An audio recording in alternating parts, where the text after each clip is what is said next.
It was 3 in the morning, pitch black outside, and I was just about to drift off to sleep in my quiet lake cabin when I heard the sound of a car engine followed by loud banging on my gate. At first, I thought it had to be a mistake. Two shows up unannounced at this hour, especially in a gated property way out by the lake. But when I checked my cameras, I couldn't believe what I saw.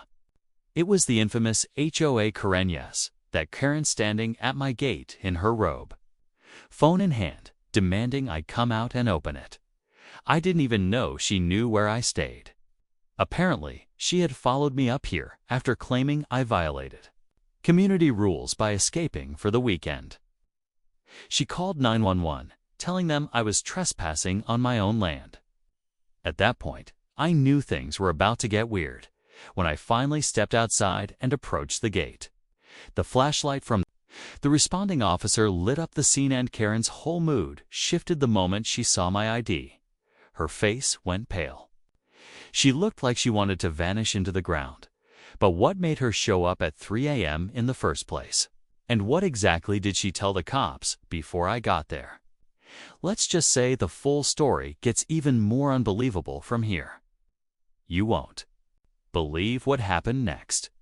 So here's some quick background before we get into what went down next.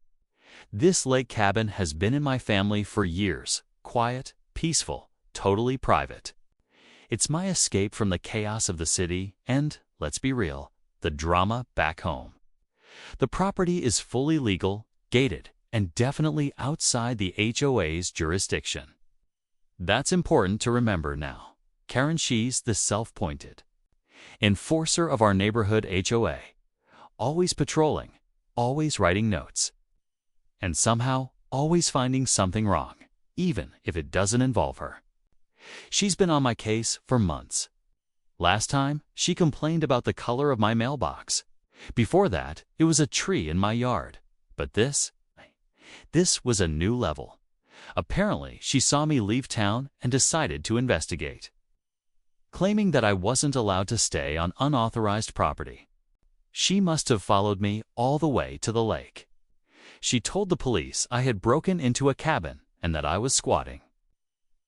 Despite the fact that I've owned the place for over a decade, as the officers started asking questions, Karen stood by the gate, arms crossed, trying to act like she was doing a public service.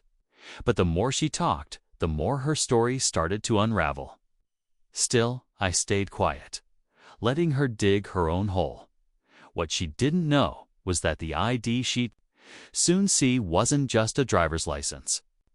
It came with something else, something that would change the way this entire night played out. As one of the officers stepped forward and asked for my ID, I calmly handed it over. That's when everything started to shift.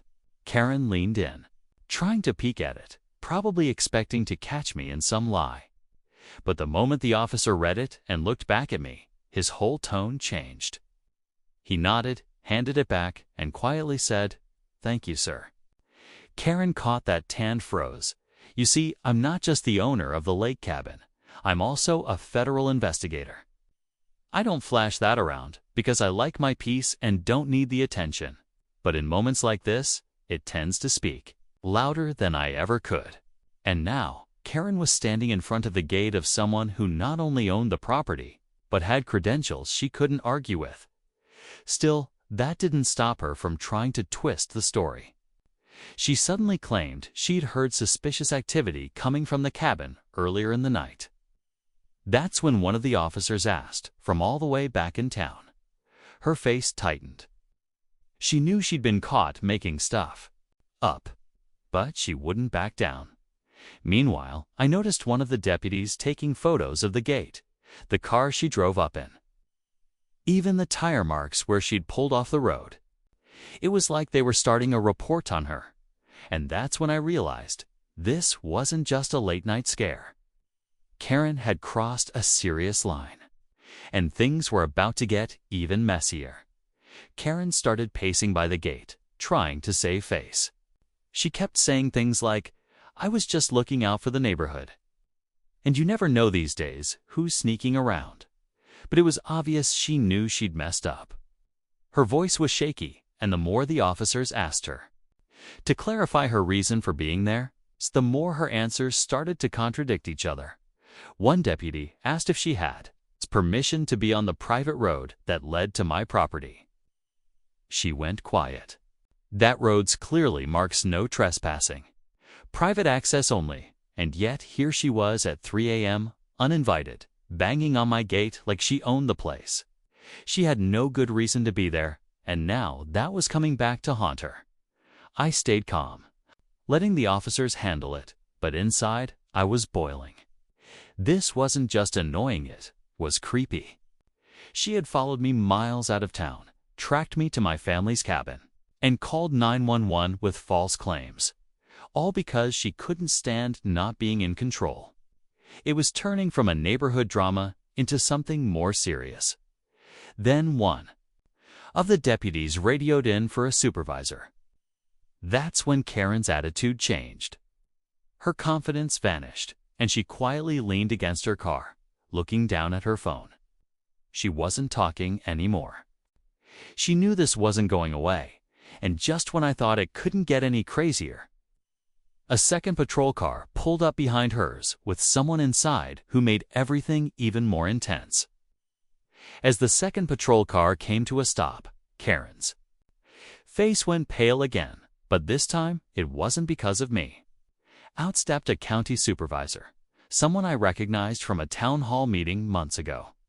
But here's the twist. He also happened to be Karen's cousin. She hadn't seen him since some family drama years back. And judging by the stunned look on both their faces, this wasn't the reunion either of them wanted. He walked over slowly, scanning the scene. One of the deputies quietly briefed him, while Karen stood frozen, phone still in her hand. I couldn't hear everything, but I caught a few words: unauthorized access, false report, and off-duty intimidation. That last one hit hard. Turns out, Karen had hinted to the dispatcher earlier that she was part of some neighborhood enforcement group, trying to make it sound official. That lie was about to blow up. Her cousin finally turned to her and asked, "Karen, what are you doing out here?" She didn't answer. She just stared at the ground like a kid caught sneaking out past curfew. Meanwhile, the officers continued taking photos and collecting statements. I gave them the security footage from my phone clear as day with audio.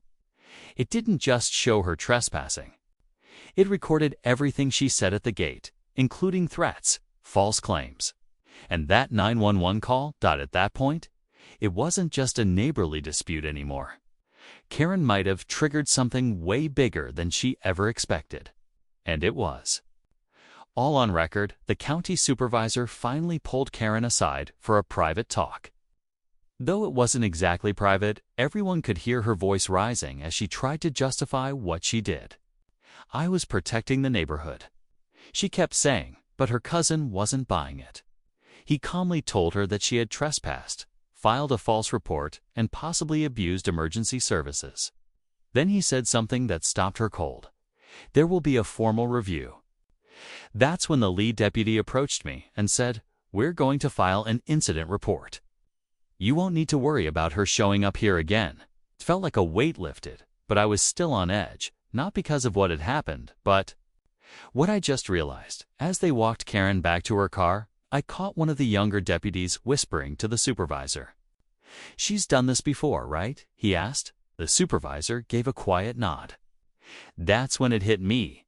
This wasn't her first time pulling something like this, apparently. Karen had made similar calls in the past targeting other neighbors. She didn't like bending the rules, acting like she was law enforcement. But no one had ever pushed back. This time was different. This time, it was all documented. Just before she drove off, Karen turned to me, her face pale, but still holding on to whatever pride she had left. "You think this is over?" she muttered. I didn't say anything, 'cause I had just remembered something even she didn't know. Something buried in the cabin records, with her name on it. The next morning, after a few hours of sleep, I went through some old files stored in the cabin. I wasn't just curious, I had a feeling, and I was right. Tucked between the original land surveys and deed transfers was a note from my grandfather, handwritten, talking about a boundary dispute from decades ago. It mentioned a name, Karen's family name. Turns out, this wasn't just about HOA rules or made-up suspicions. Her family once tried to claim part of this land generations ago, but lost the case. My grandfather kept everything: court records, maps, even a statement from Karen's own uncle, confirming they had no legal claim. Maybe that history got passed down in whispers, twisted over time, and now here she was, trying to take back control of something her family had already lost. Later that week, the HOA board sent out a quiet email distancing themselves from Karen's actions. I didn't even need to say a word. The video and the police report did all the talking. Word spread, and people started seeing her differently, not just as a nosy neighbor, but someone who had crossed a serious line. The cabin's peaceful again. No midnight surprises, no more pounding on the gate. Just quiet mornings by the lake, like it's supposed to be. If there's one thing I've learned, it's that sometimes people will go to wild lengths to feel in control, but truth, when backed by facts, always speaks louder, and sometimes the past has a way of protecting the